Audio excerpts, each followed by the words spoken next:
guys, welcome to my YouTube channel, The Wings of Brain, and this is me Pooja. So, आज के इस video में हम लोग पढ़ने वाले हैं क्लास 12 की फर्स्ट बुक का chapter number 2, the end of bipolarity. End of bipolarity इसका सिंपल सा मीनिंग है जब दो शक्तियां यानी कि दो जो पावरफुल राष्ट्र हैं, या हम कह सकते हैं दो पावरफुल कंट्रीज हैं, जब वो सामने आती हैं तो कैसे एक जो पावरफुल कंट्री है उसका कैसे एंड होता है और पूरे विश्व में यानी कि पूरे वर्ल्ड में सिर्फ एक कंट्री बचती है जो कि है अमेरिका। सो फर्स्ट हम लोग देखते हैं the Berlin wall. So the Berlin, अगर हम बात करते हैं बर्लिन की, सो बर्लिन जो है जर्मनी की कैपिटल है। वहां पर ये एक सिंबल है कम्युनिस्ट एंड कैपिटलिस्ट, यानी कि दो आइडियोलॉजीज थी, communist ideology and capitalist ideology. So हम जो कैपिटलिस्ट आइडियोलॉजी होती है उसका सिंपल सा मीनिंग ये होता है कि सारी की सारी जो चीज़ें हैं वो गवर्नमेंट के कंट्रोल में नहीं रहेंगी, गवर्नमेंट उन्हें प्राइवेटाइज कर देगी और जो भी वेलफेयर स्कीम्स है या फिर जो भी स्कीम्स बनेंगी गरीबों के लिए, जो भी स्कीम्स बनेंगी, या फिर हम कोई भी पॉलिसी तैयार करेंगे या फिर जो भी हॉस्पिटल्स हैं, स्कूल्स हैं, वो सब प्राइवेटाइज कर दिए जाएंगे और गवर्नमेंट उसमें इंटरफेयर नहीं करेगी, गवर्नमेंट उसमें जो है इंटरवीन नहीं करेगी। प्राइवेट चाहे उसे जैसा चाहे वो चला सकती है।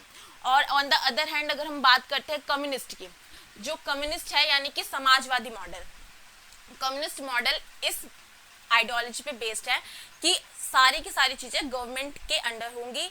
जो भी पॉलिसी बनाई जाएंगी या फिर जो भी एफडीआई अदर कंट्रीज से हमारे देश में आता है या फिर जो भी इंडस्ट्री जो है इन्वेस्ट करना चाहते हैं किसी भी कंट्री में, वो गवर्नमेंट के रूल्स के अकॉर्डिंग ही करेंगी, वो वहाँ पर अपनी मनमानी नहीं चला सकती।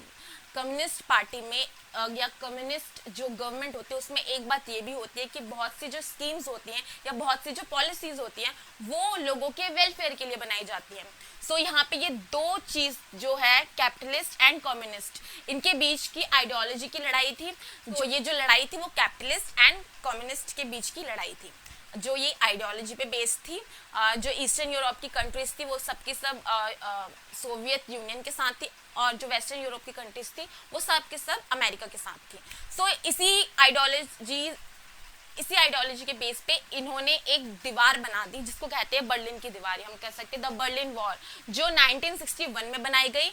ये एक सिंबल था ईस्टर्न एंड वेस्टर्न बर्लिन के बीच का डिफरेंस, यानी कि दोनों आइडियोलॉजीज को अलग करता था। जहां पर वेस्टर्न यूरोप कंट्रीज में कैपिटलिस्ट आइडियोलॉजी के अकॉर्डिंग काम होता था या फिर जो भी पॉलिसीज थी उसके अकॉर्डिंग बनती थी।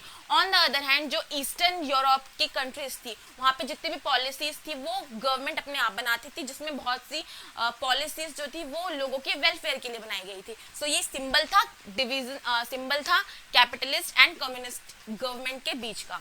सो इस दीवार को, जो ये बर्लिन की दीवार होती है, इसे जो हमारी कम्युनिस्ट यानी कि जो ईस्टर्न यूरोप की कंट्रीज होती है इनके द्वारा तोड़ दी जाती है। नेक्स्ट जो टॉपिक है वो है हमारा सोवियत सिस्टम, या हिंदी में हम कहें तो सोवियत प्रणाली क्या थी, what was the Soviet system.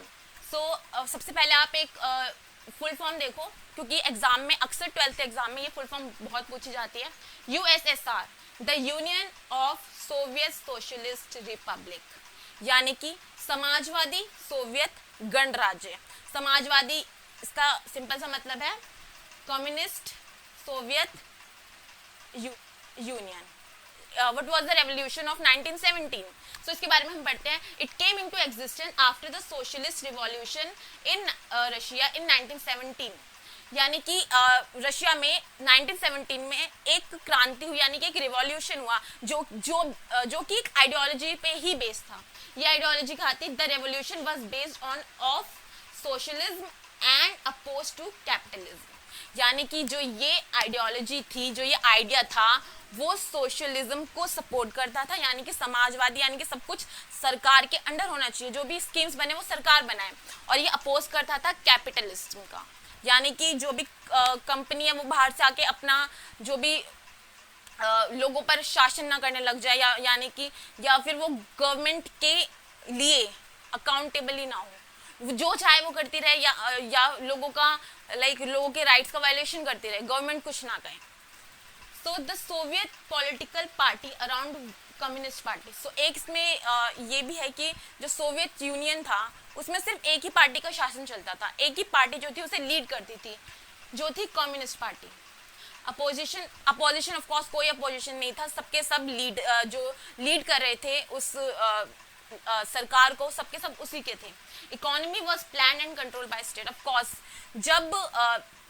जब सब कुछ अंडर द गवर्नमेंट होगा तो ऑफ कोर्स सब कुछ, चाहे वो इकोनॉमी हो, जीडीपी हो, सब कुछ स्टेट जो है वही कंट्रोल करेगा। तो let's go to our next topic, that is second world और सोशलिस्ट ब्लॉक। सिंपल अगर हम इसकी हिंदी में प्रोनाउंसिएशन करें तो दूसरी दुनिया और सोवियत खेमे के देश ये क्या थे। सिंपल सी अब हम इसको सोशलिस्ट ब्लॉक यानी कि जो भी यूएसएसआर ने, यानी कि जो सोवियत यूनियन ने यूरोपियन कंट्री, जो ईस्टर्न यूरोपियन जो कंट्रीज थी उनकी हेल्प करी थी। किससे हेल्प करी थी?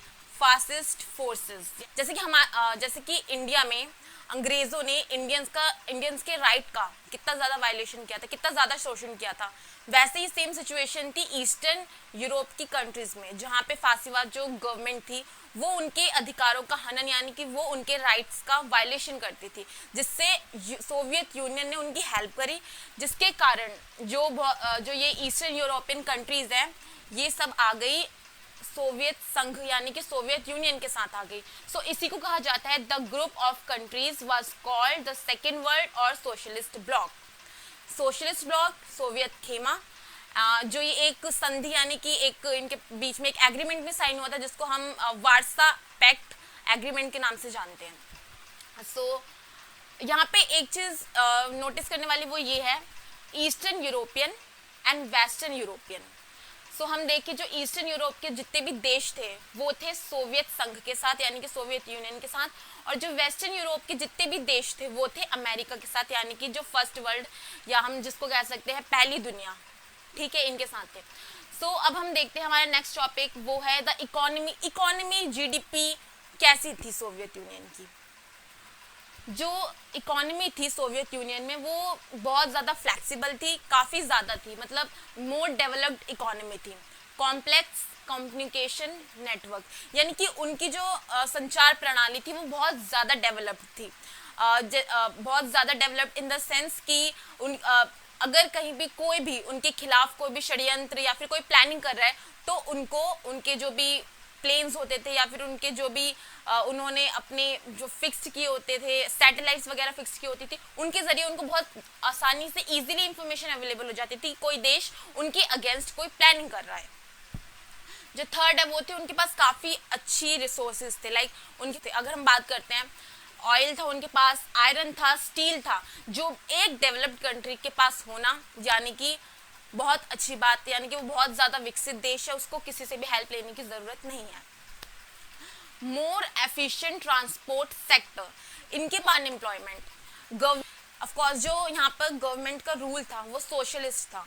ऑफकोर्स गवर्नमेंट जो है इनके लिए वेलफेयर स्कीम्स बनाएंगी, सो गवर्नमेंट ने इनके लिए बहुत सी वेलफेयर स्कीम्स बना के रखी थी जहाँ पर इन लोगों को हॉस्पिटल, स्कूल, जो एम्प्लॉयमेंट जैसी फैसिलिटीज़ आसानी से अवेलेबल हो जाती थी, जैसे कि हमारे देश में होता है। हमारे देश में तो खैर एक मिला जुला मॉडल अपनाया गया है, लेकिन इनके देश में सरकार ने गरीबों के लिए बहुत सी फैसिलिटीज़ अवेलेबल करके रखी थी ताकि उन्हें कोई प्रॉब्लम ना हो।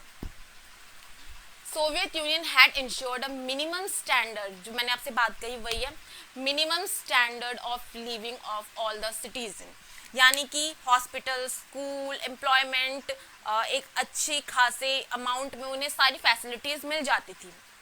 सो गवर्नमेंट ने ये काफ़ी ज़्यादा इंश्योर करके रखा था कि जो भी लोग हैं उन्हें कोई प्रॉब्लम ना हो, उनके लिए काफ़ी अच्छे अच्छे स्कीम्स बना के रखी थी। So guys, if you like this video, then share this video to all your friends. Subscribe the channel for more upcoming and informative videos.